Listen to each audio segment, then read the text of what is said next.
niatkan untuk menjadi ibadah untuk mencari ridhonya Allah Subhanahu wa taala. Dan tidak heran jika ada ulama yang mengatakan ibadah orang-orang yang lalai itu kebiasaan, sementara kebiasaan orang-orang yang sadar itu adalah ibadah. Maksudnya gimana teman-teman? Ibadah orang-orang yang lalai itu kebiasaan, sementara kebiasaan orang-orang yang sadar itu ibadah. Jadi ibadah orang-orang yang lalai seperti halnya puasa, saum. Mereka karena sering melakukan seperti itu, mereka merasa menjadi kebiasaan. Bahkan sampai tidak ada di hatinya niat karena Allah Subhanahu wa taala. Tetapi kebiasaan orang-orang yang sadar seperti halnya makan, minum, mengerjakan hal-hal lain dan terutama ibadah, mereka memiliki pahala di sisi Allah Subhanahu wa taala. Oleh karena itu niat berada dalam hati. Mungkin ditutup dengan hadis Nabi Shallallahu Alaihi Wasallam dari Amirul Mukminin radhiyallahu anhu yang sering kita baca di hadis At-Tibyan Arba'in mohon maaf, yang terjemahannya dari Amirul Mukminin Abu Hafs Umar bin Khattab radhiyallahu anhu.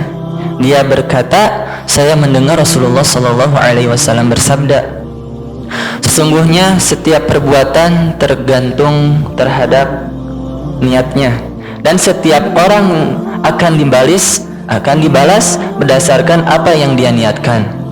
Siapa yang hijrahnya karena ingin mendapatkan ridho Allah dan Rasulnya, maka hijrahnya kepada Allah dan Rasulnya. Dan siapa yang hijrahnya karena dunia yang dikehendakinya atau karena wanita yang ingin dinikahinya, maka hijrahnya akan bernilai sebagai yang dia niatkan. Hadis riwayat Bukhari.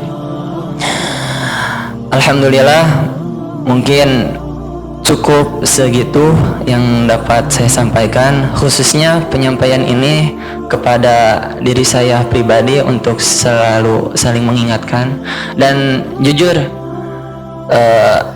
ana di sini merasa ikhwan akhwat itu keluarga kedua di rumah gitu, bahwa yang ana tangkap dalam kultum ikhwan akhwat merupakan sebuah keluarga. Kita telah merasa kita di sini tuh menjadi keluarga Allah Subhanahu wa taala dengan memperjuangkan Al-Qur'an.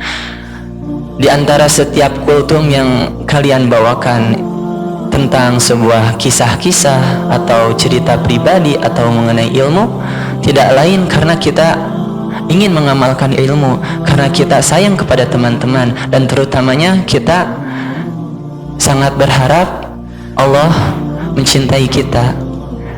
Dan terima kasih kepada teman-teman di sini. Allah memberikan kepada diri saya pribadi orang-orang yang soleh, kepada teman-teman di belakang, di depan, dan guru-guru yang terbaik yang saya rasakan. Dan terutama saya berterima kasih kepada kedua orang tua saya atas segala pengorbanannya, karena engkau sungguh luar biasa. Dan terutama saya berlindung kepada Allah Subhanahu wa taala, semoga jika yang disampaikannya benar itu dari Allah Subhanahu wa taala, semoga Allah menjadikan amal ibadah untuk kita semua. Dan jika ada yang salah, saya berlindung kepada Allah, semoga Allah mengampuni. Dan itu pribadi saya, kesalahan saya, kelalaian dalam diri saya pribadi.